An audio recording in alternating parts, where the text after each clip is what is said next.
Imagine a brightly lit stage in Singapore, June 12, 2018. Cameras flashing, expectations soaring, Donald Trump and Kim Jong-un shaking hands, promising complete denuclearization. But the promises dissolved rapidly, another failed negotiation in a presidency littered with broken deals. I'm the Harmonist, Carsten Geiser. Today, let's challenge the perception that Donald Trump is a good negotiator. Donald Trump claims he is the ultimate deal maker. Today, I'm going to show you why he isn't, why his negotiation tactics consistently fail, and why understanding his mistakes matters profoundly for us all. Negotiation experts consistently highlight Trump's negotiation errors.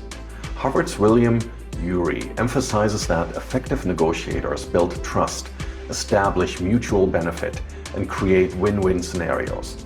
Trump consistently does the opposite.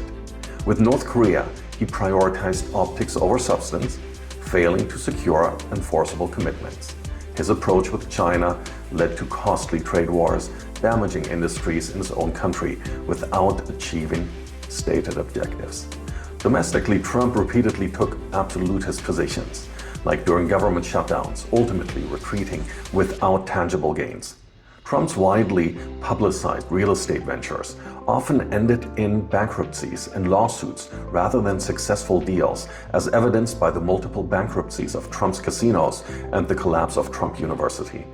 His frequent habit of reneging on previously agreed terms, as in withdrawal from the Paris Climate Agreement and the Iran nuclear deal, has severely damaged America's credibility on the global stage. Numerous biographies and investigative reports detail his inability to maintain long-term business partnerships, highlighting patterns of mistrust and betrayal.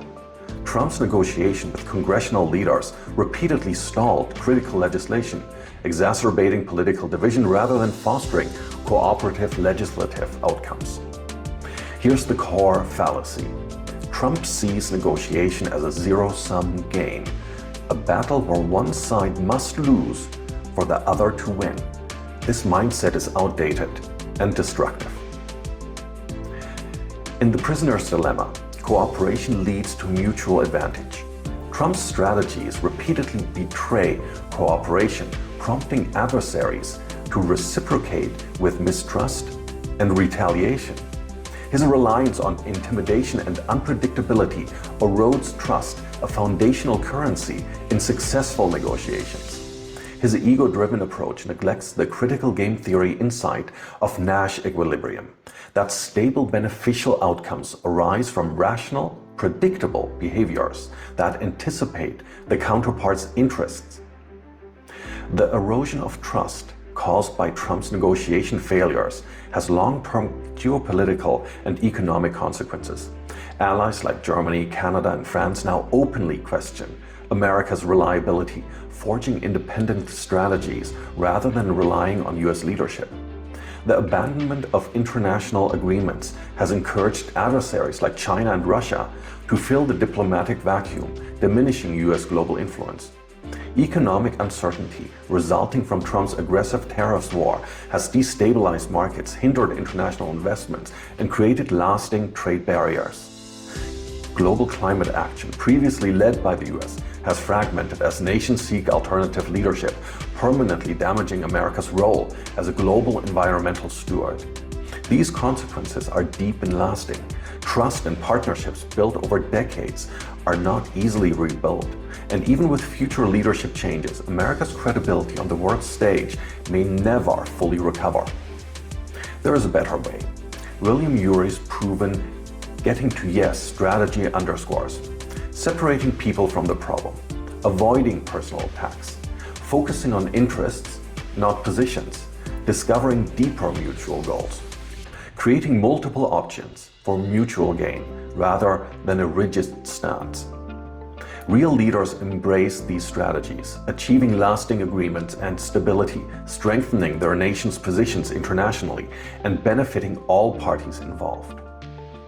Trump's flawed negotiation tactics matter because they undermine trust, squander opportunities for peace and prosperity, and damage America's credibility globally. As citizens of a connected, interdependent world, we cannot afford leaders who fail to grasp the fundamental principles of effective negotiation. We must recognize negotiation isn't merely transactional, it's relational. Effective negotiation builds bridges, secures lasting peace, fosters economic growth, and respects humanity's collective well-being. Trump's failure isn't just tactical, it's moral, costing real people real livelihoods and genuine opportunities. Let's demand leaders who understand negotiation as cooperation, not conquest. Leaders who build lasting bridges rather than temporary stages for photo ops. It's not enough to criticize failed deals. We must advocate passionately for intelligent negotiation because the stakes are nothing less than the global peace and human prosperity. Real change starts with brutal honesty. I am the Harmonist, Carsten Geiser.